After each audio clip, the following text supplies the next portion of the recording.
2018-তে আমরা সবাই নির্বাচন করেছি, তখন তারা ডাকাতি করে দিনের ভোট আগে রাত্রে করে শেষ করে দিয়েছে। আওয়ামী লীগ রাজনৈতিক দল হিসেবে যেটা ছিল, তার রাজনৈতিক চরিত্রটা হারিয়ে ফেলেছে। তো সবকিছু মিলিয়ে আপনাদের মানে কি অবস্থা, কেমন করে সব ম্যানেজ করছেন আপনারা এই অবস্থাতে? আমি যে কথা বলবো সেটা বেশি করে আমার কথা হবে, আর সমস্ত বিরোধী রাজনৈতিক দলের একত্রের কথা হয়তো হবে না কোনো কোনো সময়, বাট আমি সবাইকে কভার করবার চেষ্টা করব।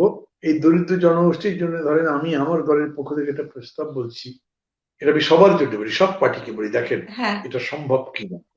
8 কোটি লোককে বা 6 কোটি লোককে ধরেন আমি প্রতি মাসে 1,000 কোটি টাকা দেবো। আচ্ছা। বছরে আমার 70-80 হাজার কোটি টাকা হলে সম্ভব, যেটা ইউনিভার্সাল বেসিক পে সব জায়গাতে করে, অনেক জায়গাতে হুম। করে।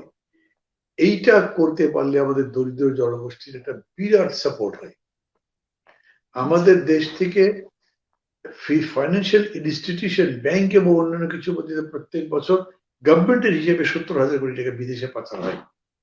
হুন্ডি অন্যান্য কিছুর মধ্যে দিয়ে পাচার হয় 1 থেকে 1.5 লক্ষ কোটি টাকা। আমি কিন্তু আপনাকে বলছি যে আপনি 70 থেকে 80 হাজার কোটি টাকা এই দরিদ্র মানুষকে অ্যাড্রেস করতে পারেন।